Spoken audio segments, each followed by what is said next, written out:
Oh shit. Spill my drink. There's something strange, new neighborhood, who do you call? Not them. Hey, my name is Mark, and today's video is brought to you by Liquid Encouragement. The best type of encouragement. This is my first video review, and I don't like being on camera that much, so I've got my pal Liquid Encouragement. I'm a few in right now. If you haven't guessed by the obvious photo on my background, we're talking about Ghostbusters today. But on a more serious note, I am a movie lover. I love cinema, and I wanted a new venue to be able to express my love. Oh, that's good. I want a new venue to express my love for movies with a broader audience. So this is what I'm doing here. This is my first video, and maybe in the future I'll be more accustomed to be able to do these reviews without any alcohol. But today, on my first review, to get through it, we got Liquid Encouragement. Get yours today at your local supermarket or liquor store. And to start my new movie video review show, or whatever you want to call it, I couldn't think of a better movie to review than the very controversial reboot of the 1984 classic, Ghostbusters. The movie stars Kristen Wiig, who's a scientist on tenure track and has forgotten all about her past of being a movie... No, I'm the movie reviewer. She is on tenure track to get to a tenured position in college, and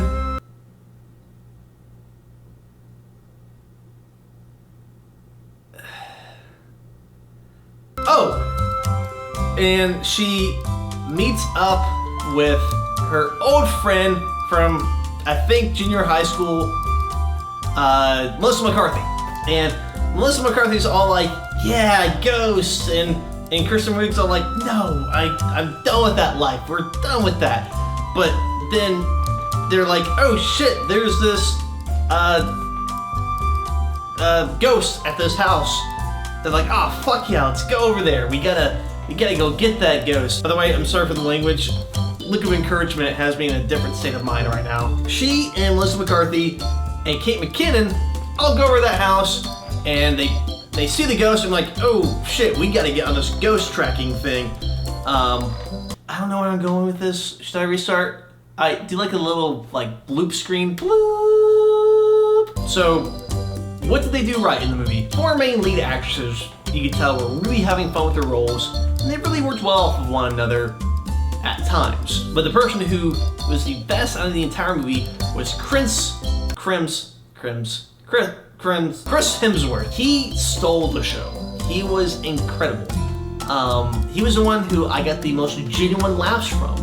And he was playing like that puppy dog sort of character where no matter how stupid he was, you really enjoyed what he was doing in that role. The cinematography was pretty well done. There was a lot of nice shots.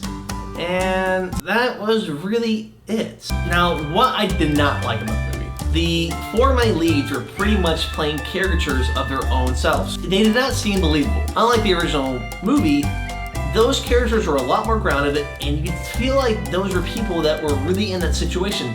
Here you felt like you're just watching a movie where there are these zany, sort of offbeat characters, which, although could be funny, didn't really make you believe that they were qualified to be in that position of what they were doing. I also didn't like the villain. The villain was probably the worst thing of the entire movie. It was just like little nerdy, sort of overweight guy, and they really never dug into the background of the story. You could tell that he was somebody who had been bullied throughout his life, who was sick of everything that was going on around him.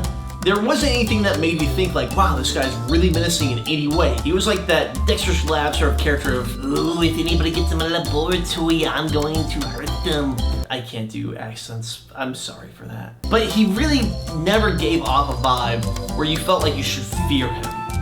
And that was really detrimental to the entire movie. Towards the end, where he's supposed to be at the most powerful himself that he can be, you couldn't really feel like the Ghostbusters were ever in danger. The other thing I didn't like was the pacing. The pacing was really off. For the first third of the movie, I was completely bored with what was going on. When I look back at the original 1984 classic, they brought in, here is showing that there is a ghost, here is showing them getting prepared to fight a ghost, and then they fight a ghost. And this one, they just took way much longer to get that thing done. I also didn't like that. I never felt like the characters really were Ghostbusters. In the sense of, in the original movie, you could see that they went through finding a ghost, having to bust that ghost, and then working their way through their ranks, busting one ghost after another before they get to the climactic ending of fighting probably the most powerful ghost in the series. In this movie, they take care of one ghost, and then they don't even have anything happen as far as busting a ghost until the very end of the movie, where the entire apocalypse is on hand. There's hundreds of ghosts around the city, and they're like, oh yeah, let's just punch shit out of them, let's shoot them with their guns, and we're gonna be completely fine. And the last thing I hate about the movie was like stupid theme song. Let's just listen to it real quick.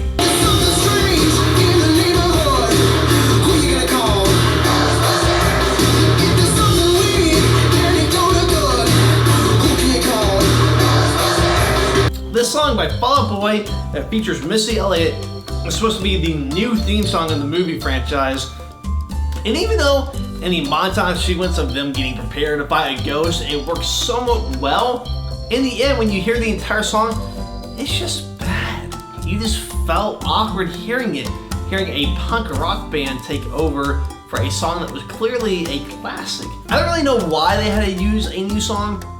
The classic one could have fit in so well, so they still had the elements in the score of the movie that hinted at the old score along with the old theme song, and that sounds so much better.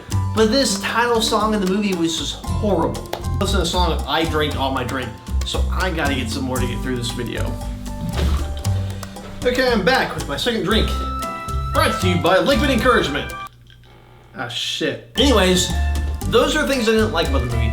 Now, what could have they done better? The main problem this movie has is that it's trying to reboot itself without having any connection to the original movies, yet having so many references to the original films. I feel like them trying to be an original movie in the series was the main problem with the series. I believe that this movie should have tried to incorporate the original universe into this movie and not be a reboot, yet a sequel. And it would have been so easy to do. There was no reason for them to try to do a reboot instead of a sequel.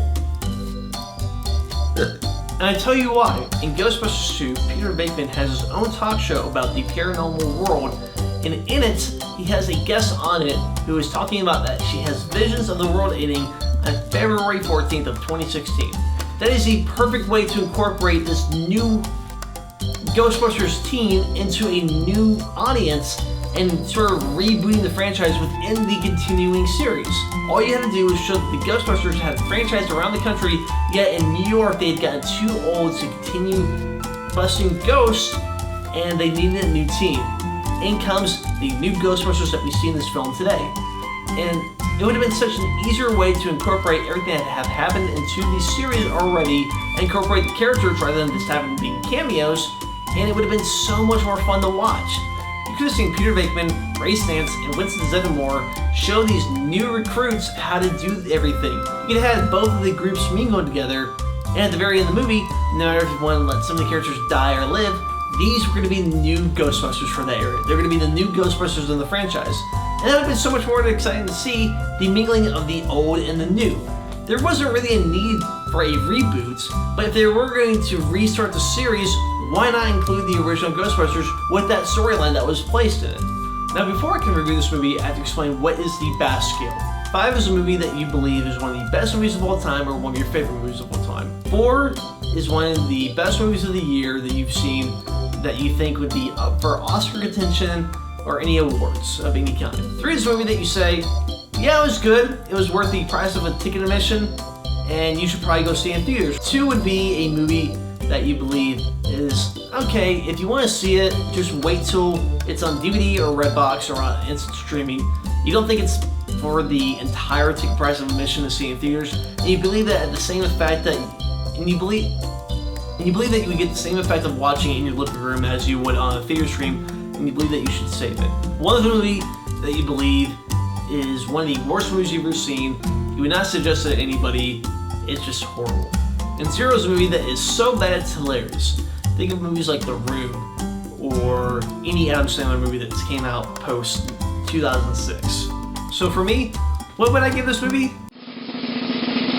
I would only give it a 2. Now, it's a movie that's not bad, it's just that there were so many things that they could have done a lot better. It's a movie that, when you watch it, if you do enjoy it, I don't think you're going to be somebody who's like, I'm going to buy this on DVD, I'm going to buy this on Blu-ray, and I'm really going to want to see this again. You're going to see the movie and be like, oh yeah, that was kind of funny, you might suggest it to some friends, but at the end of the day, you're not really going to remember much from it.